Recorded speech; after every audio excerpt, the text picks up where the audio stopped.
Commissioner Janner, can you hear me? Yes, I can. Thank you.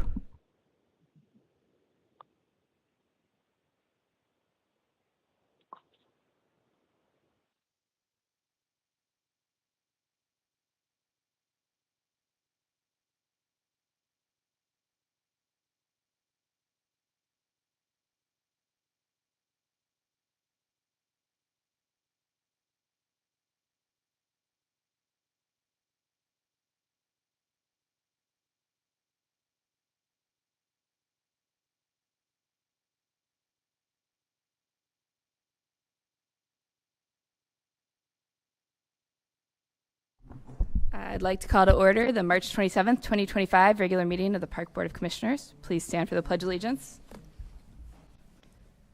I pledge allegiance to the flag of the United States of America and to the republic for which it stands, one nation, under God, indivisible, with liberty and justice for all.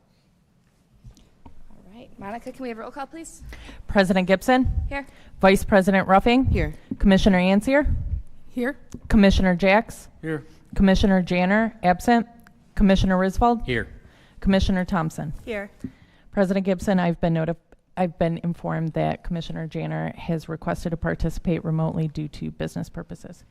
Move to allow remote meeting participation of Commissioner Janner per Section 7 of the Open Meetings Act. Second. Roll call, please. Vice President Ruffing? Yes. Commissioner Thompson? Yes. Commissioner Ansier? Yes. Commissioner Jacks? Yes. Commissioner Risvold? Yes. President Gibson? Yes. Commissioner Janner, can you hear us? Yes, thank you. All right. Monica, are there any matters from the public? There are not. All right. Thank you. Next up is the consent agenda.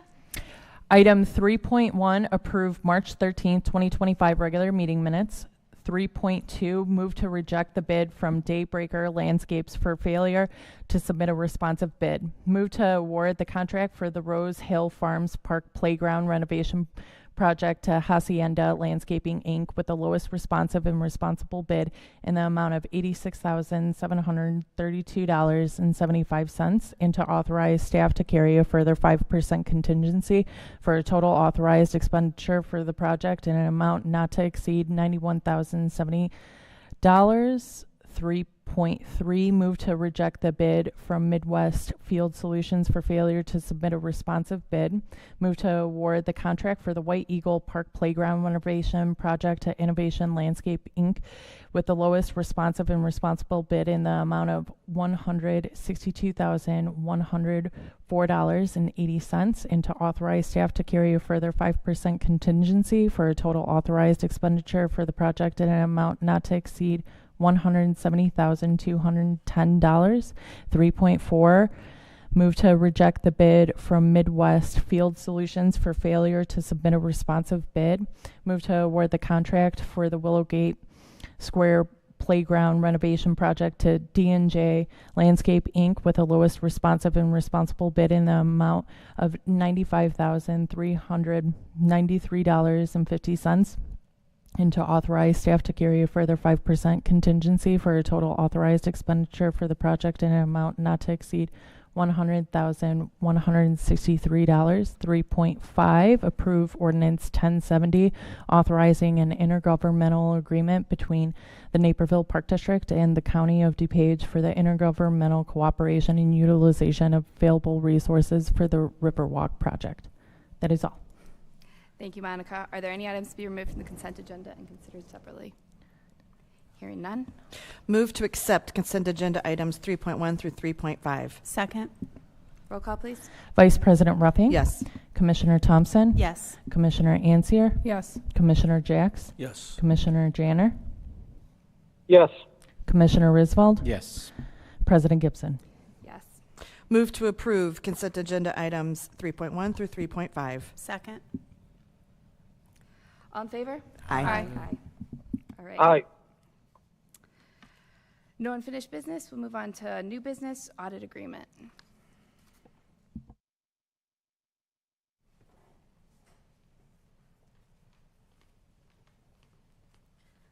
Good evening. The audit agreement with our current auditors ends with the completion of our December 31st, 2024 audit engagement. The district has been satisfied with the auditing services provided by Sickage, and we're recommending to extend the agreement while requiring a mandatory rotation in the leading engagement partner. This will be to maintain a fresh perspective. This has been done historically, and the extension would include a 3-year engagement covering 2025, 26, and 27, with 2 one-year extensions covering 2028 and 2029. The Finance Committee discussed the history of the audit engagements and pricing at the March 4th meeting and was supportive of this recommendation to extend the contract. Do you have any questions? I just have one comment that, I think you've heard me say this before. I would put the pricing in this. I think the price actually is a bargain when I've asked before, but I think it's best practice to have it in the agenda what the actual price is. Just my one comment on that. I don't have any concern about it. I think it's actually very cheap, but just the best practice. No comment. Okay, thank you. Then we will bring the audit agreement to present for your approval at the April 10th board meeting.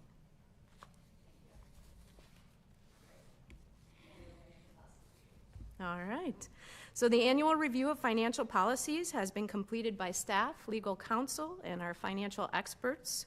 Most of the proposed changes were minor in nature for cleanup and clarity purposes. The purchasing and bidding policy also included updates to the non-bid checklist and enhancements to the Prevailing Wage Act notification to vendors. The Finance Committee discussed the policy updates at the March 4th meeting, and the recommended updates and the red line versions of those policies were included in the March 14th weekly packet for your review. Do you have any questions on the recommended updates?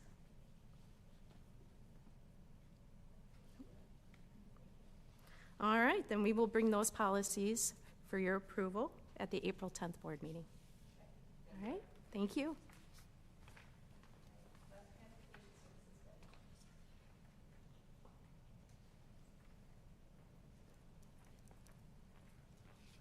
All right, good evening. At the beginning of March, staff solicited bids for bus transportation services for summer day camp programs. Bus services are used throughout the summer to transport day camp participants to and from Centennial Beach weekly and for multiple field trip outings. The bid was sent to 17 vendors, and an additional 13 vendors requested a copy. On March 20th, 3 bids were submitted at the bid opening. First Student submitted the lowest and most responsible bid with a base price of $62,073, which is significantly lower than 2024 actuals. A recommendation to award the contract to First Student will be presented to the board for consideration at the April 10th board meeting. Any questions? I have a question. The bus service is for the summer camps? Correct. Okay, so are we doing as many trips as we did last time? We might have varied a little bit. Okay. But we did, the bus company last year when we set the bid of the bus, the budget, they told us to raise it because they thought prices were going to go up, and they actually went down. So That's great. Which is awesome for us. Good So, news. Awesome. yeah. All right, thank you. Okay, thanks. All right, 2025 district-wide asphalt parking lot and trail maintenance. Yes, good evening. Contracts for the 2025 district-wide asphalt parking lot trail maintenance are expected to be presented to the Park Board for approval in April. Seal coating is done using either standard asphalt emulsion-based sealer or bio-based asphalt rejuvenator. The schedule of sites for asphalt emulsion-based seal coating in 2025 includes Arrowhead Park parking lot, Centennial Park Beach drives and parking lots, DuPage River Trails, 75th Street to Gartner Road, Fort Hill Activity Center overflow parking lot, Wolf's Crossing Community Park Trail, and parking lot striping only at Ashbury Park, Commissioners Park from 248th Avenue lot, and Winding Creek Park. The schedule of sites for bio-based asphalt rejuvenator applications includes the Alfred Rubin Riverwalk Community Center parking lot, DuPage River Trails, sections throughout Rivercrest Estates, Knock Knolls Park, DuPage River Sports Complex, Fort Hill Activity Center main parking lot, Naper Brook Golf Course maintenance, and Naper Brook Golf Course clubhouse parking lots. Pending contract approval, work is expected to occur throughout the spring, summer of 2025 with the intent to minimize impacts to patrons and programming. Thank you. Sure. Ron Ori, 5.5, go ahead. That's a long one. Yeah. Yeah, so contracts for the Ron Ory Community Garden Plots, site improvements, and Knock Park South parking lot lighting installation projects are anticipated to be presented to the Park Board for approval in April and May of this year. The scope of work includes the replacement of existing gravel parking lot with pervious paving block and improved parking lot lighting along West Street at the community garden plots. The work also involves concrete curbing and flat work, installation of new raised planting beds, drainage improvements within the garden area, and landscaping. Additionally, lighting for the parking lot in the southern portion of Knock Park will be included in the project bid package. Due to the close proximity between the two project sites, staff identified the benefits of consolidating the scopes of work and administering the improvements as part of one project.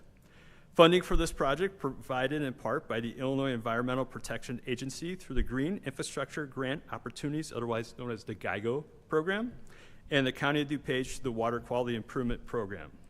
Pending contract approval, construction is slated to commence immediately after Labor Day 2025, with the intent that the project reaches substantial completion in late 2025 or early 2026. Question about that. Do you know what, if you talk about these grants, you know like what percentage roughly is going to be covered of the 1.6 million? Yeah, actually, for the GIGO grant, we're looking at, it would be $785,000 has been committed for the project and identified within the grant agreement. And then for the County of DuPage Water Quality Improvement Program, that's $60,000. Okay. Okay, thanks. Again, I would put that in there, just the best practice. I think that's important to this decision. But okay, good, thanks. Okay. And great work by staff securing those additional fundings. So I know it's a lot of work, so thank you. Sure.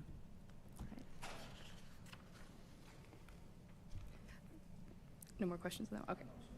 All right. Wolf's Crossing Community Park Irrigation System Expansion.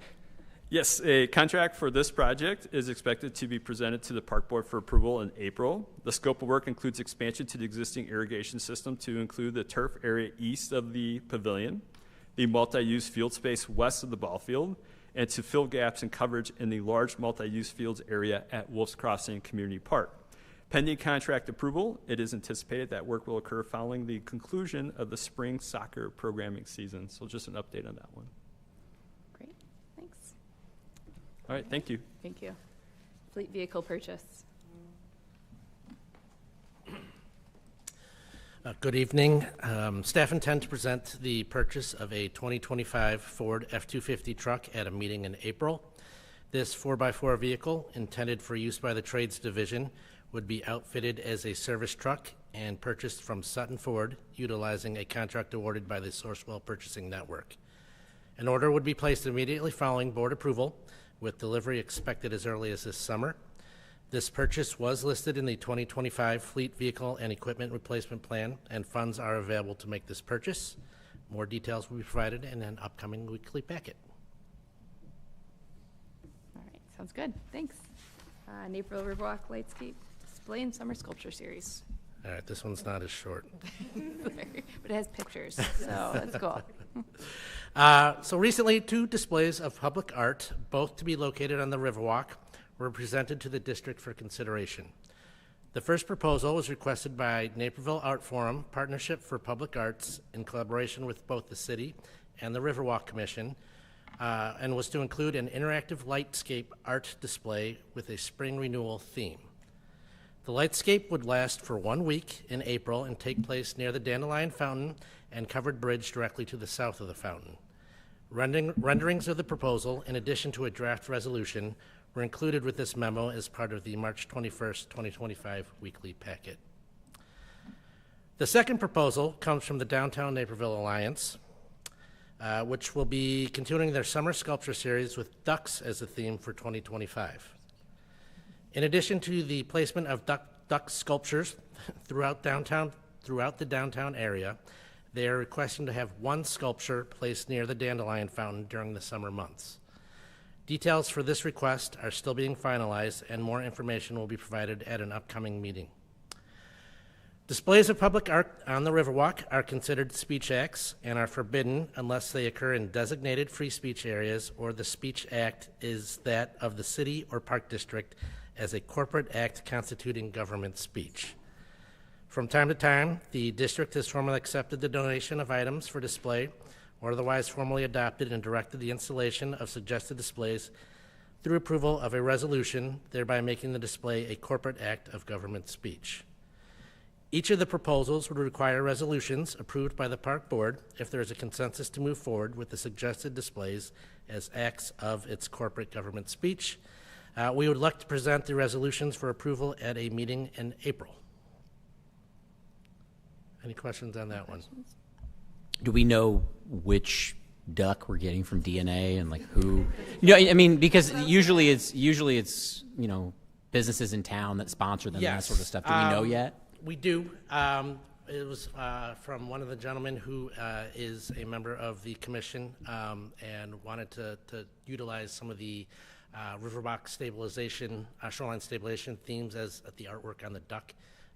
And I'm not sure if that's something we put in the forthcoming memo, but we'll double check on that. Sorry. No, go ahead. Does that, I don't know if that answered my question, but like, who is the company? Like, what's the name of the company? Do you know, or the business or the organization? I do. Because there's like always like a little plaque. Yes. And Do we're you still know? working on, I believe, what we can display on the plaque itself. Yes, as you can tell, I had a lot of dirt So on this. the Riverwalk is not a public forum. And we have zealously guarded that for a couple of decades now. And the only displays allowed are those at the end of the day that the units of government, the Park District and the city, the partners in the Riverwalk, make their own speech.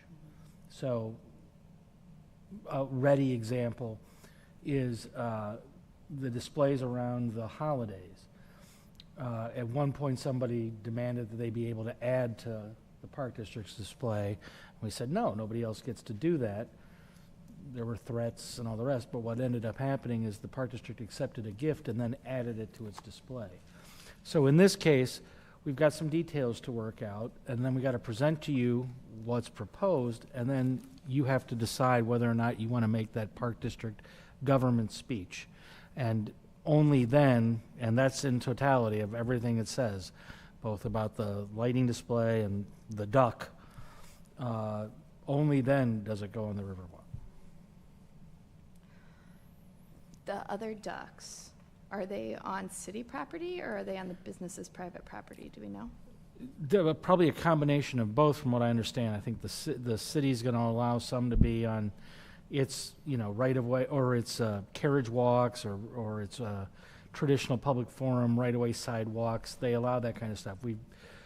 It's the same with some of the food vendors. We were over this a few years ago with the hot dog vendor.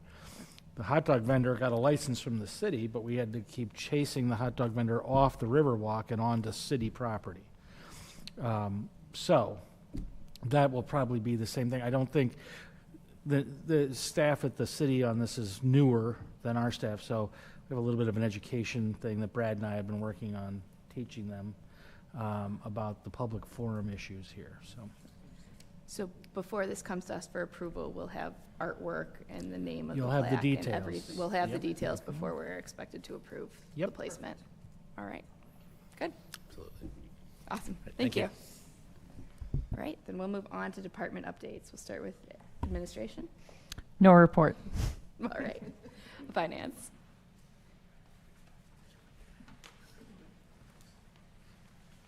I have a short report for you this evening.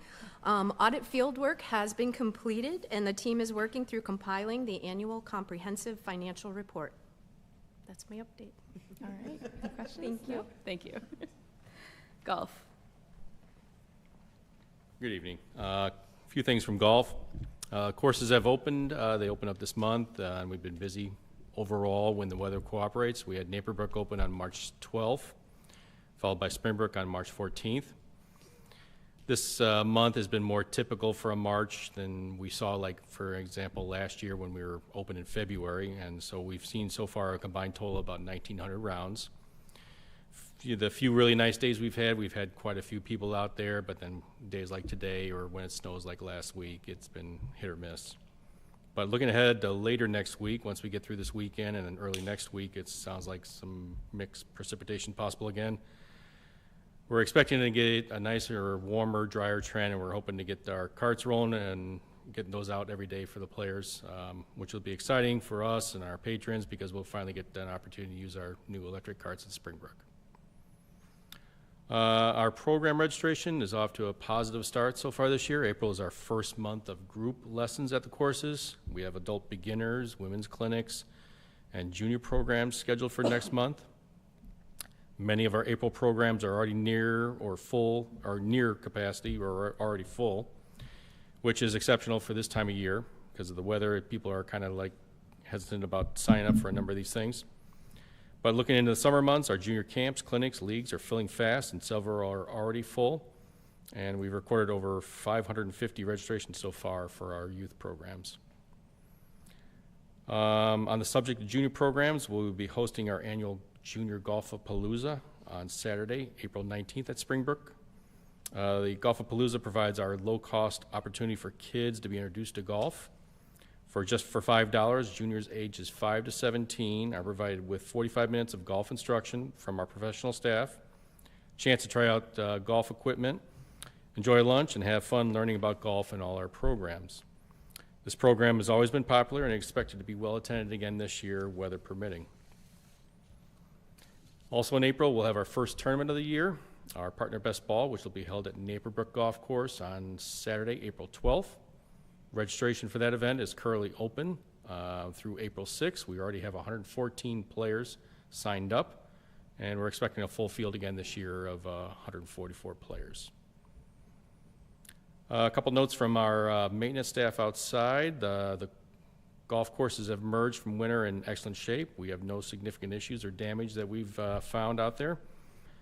Our turf really hasn't completely come out of dormancy yet. We need some good warm weather here for at least a week or so to get the soil temperatures up so we can finally get some turf growing again. We've had some mowing started, but mainly staff has been concentrating on spring cleanup and course preparations and getting ready for the season. And finally, a couple of quick updates on some of the golf course projects. The clubhouse restroom renovation project is complete at both Springbrook and Naperville. The improvements look great, and we had them all ready for our opening date, so just in time for those. And our new irrigation system at Naperville that has been started up. It's currently going through testing and programming with our contractor, but the system is holding pressure, and we're expected to be ready for the spring irrigation season coming up next month. And that's all for golf. All right, sounds good. Thank you. You're welcome. Human Resources. Good evening. The job fair nearly 2 weeks ago was successful, but the district does still have some summer and part-time job opportunities that will be highlighted at our final job fair next Thursday at Fort Hill Activity Center from 1 to 3 p.m. Our partners from Western DuPage Special Recreation Association and official finders will also be present at the job fair. And we are in a really good place from a hiring perspective, but I'd like to take this opportunity to highlight our need for food service sales associates at both golf courses. Naperville in particular, I'd like to highlight because there is a minimum age requirement of 21 years old. So if you run into anyone in the community that is asking, please send them our way. We would love to have them out there. My next update is something that is near and dear to the board's heart. The platform used by the district to support board meeting processes such as creating and publishing board agendas and packets will no longer be offered later this year, as the parent company is discontinuing the Board Docs platform. Executive Assistant Solamaha is researching alternative platforms available from the parent company at this time. While we expect the annual expense to be well within the Executive Director's purchasing authority, this will obviously have a significant impact on the board.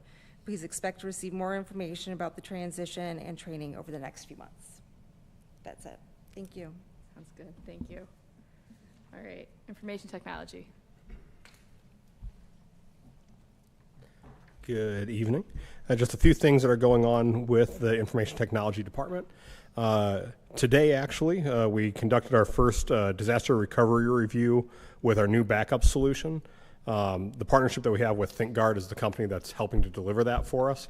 They also provide experts specializing on the platform to provide an annual full test of recovery and build out a formal disaster recovery plan, which we'll be incorporating into our other internal plans, which are currently under review and update for CAPRA purposes. So, Also, the phone system update. Last time I was up here, we talked about being right on the verge of making that change. We've completed that change. The old system is gone. We're working on back-end decommissioning of that, but everything is fully onto the new system now.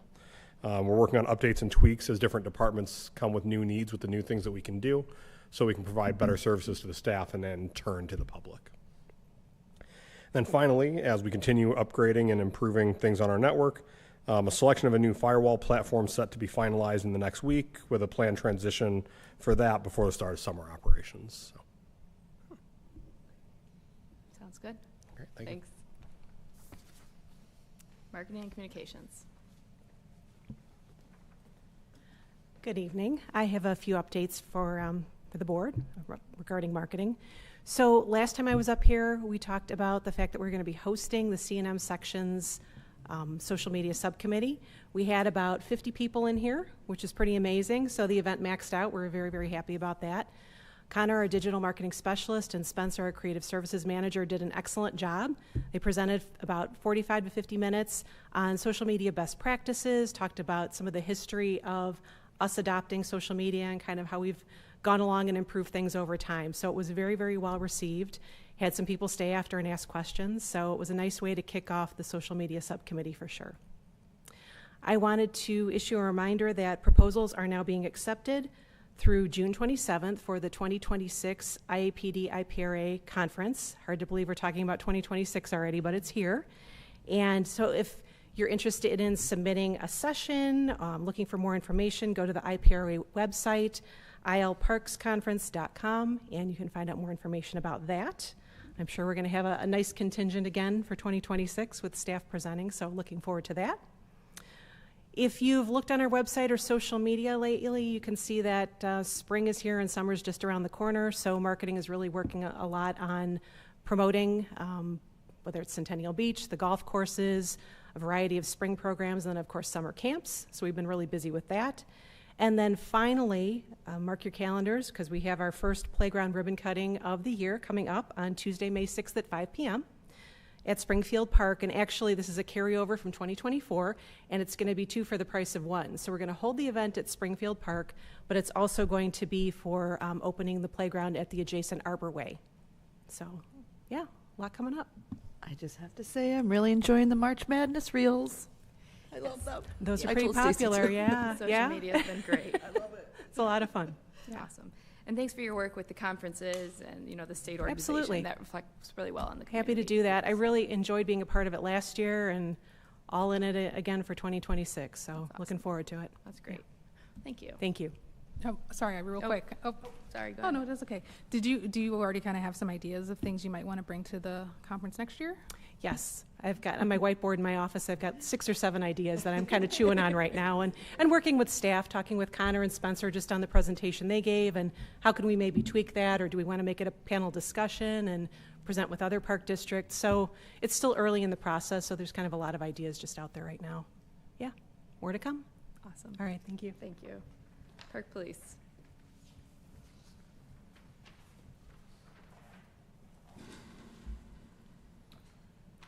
All right, good evening.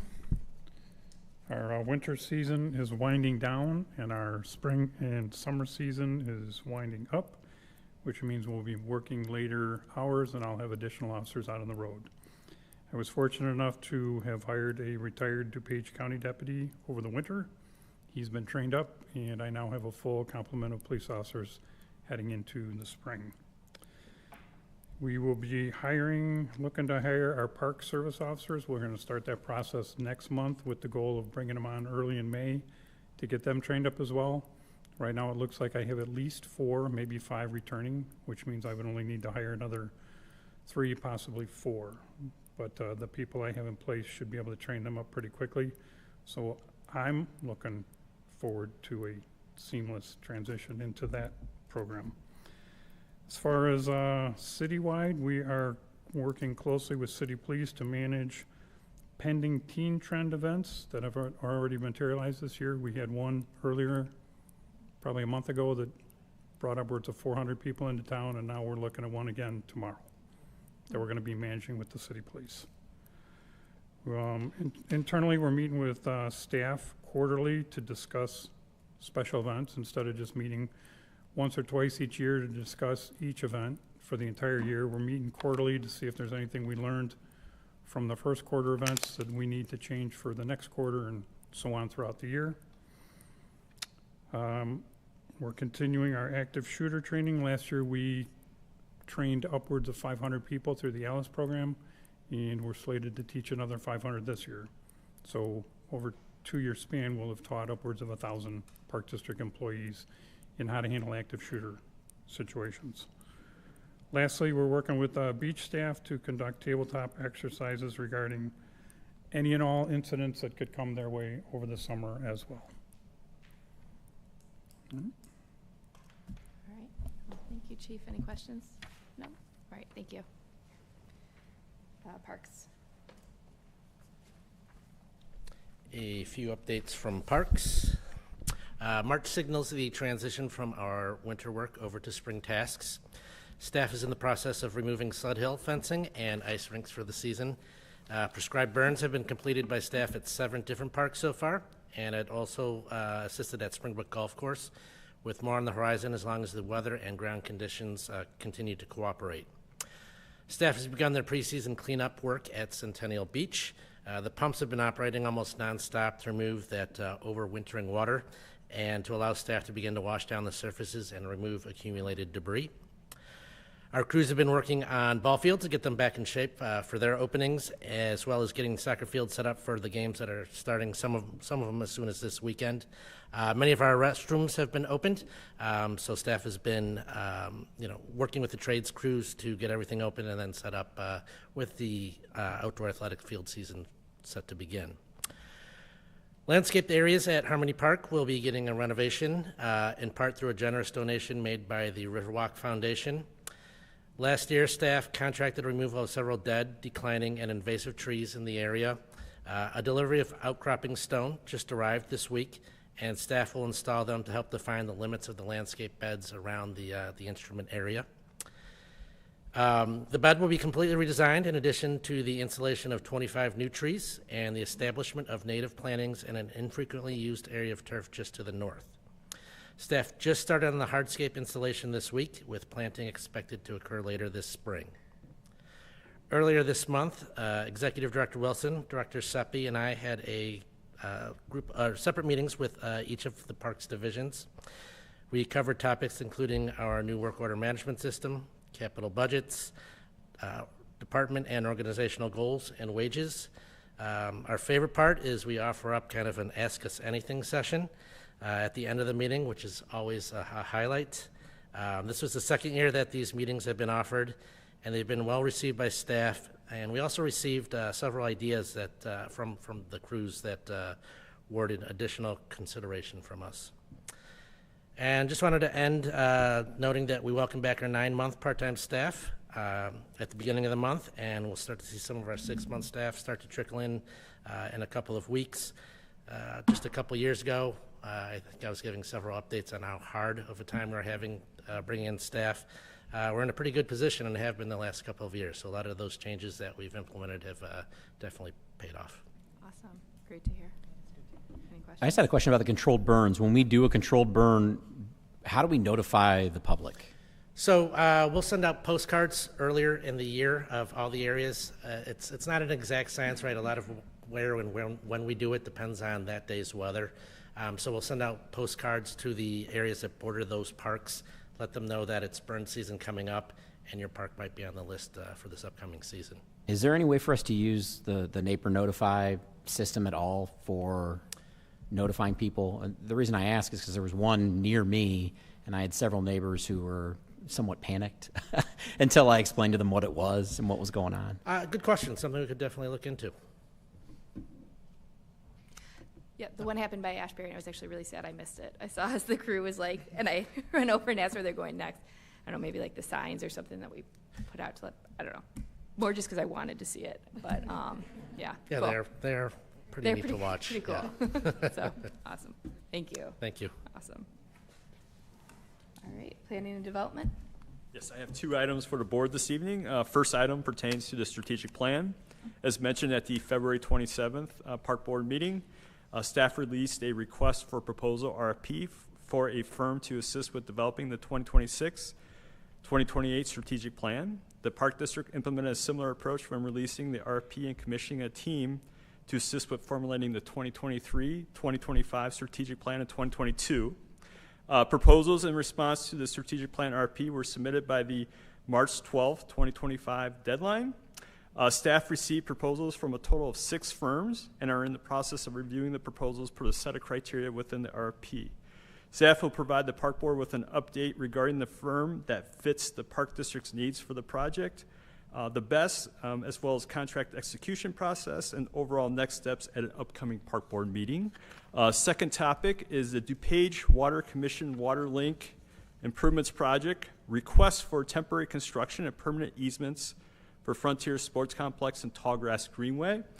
This information was in the March 7th weekly packet memo. I just wanted to relay a little bit more information this evening, but the communities of Montgomery, Oswego, and Yorkville are collaborating with the DuPage Water Commission to construct more than 30 miles of water main in order to bring Lake Michigan water to their communities. As part of the proposed water link improvement project, temporary construction and permanent easements are being requested for portions of Frontier Sports Complex and Tallgrass Greenway. When receiving requests for easements on Park District property, the district utilizes its license and easement ordinance and standard license of easement application to assist in considering and evaluating requests for easements. So once we receive that information, we will have much more detail to share with the board and provide you with an update. So just some information there. All right, thank you. All right, recreation.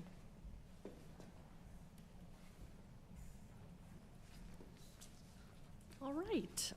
As Tim mentioned, Centennial Beach has begun the preseason preparations as the washdown and cleanup is in progress. Membership sales are coming in slightly higher than last year at the same time, and the hiring of staff is almost complete. New for this summer, we will be replacing all 3 diving boards at Centennial Beach. So that will be awesome. As we wrap up the spring and summer camp registration, we are seeing the participation numbers tracking a little bit lower than previous years. Our plan is to do a marketing push for summer camps after spring break and then continue to monitor these numbers over the next several weeks. Soccer practices began this week, and the number of players is similar to previous seasons with over 2,500 youth soccer players and 125 premier teams.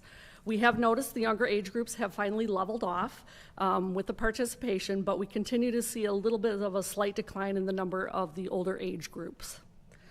Garden plots are nearly sold out, with 25 seasonal plots still available.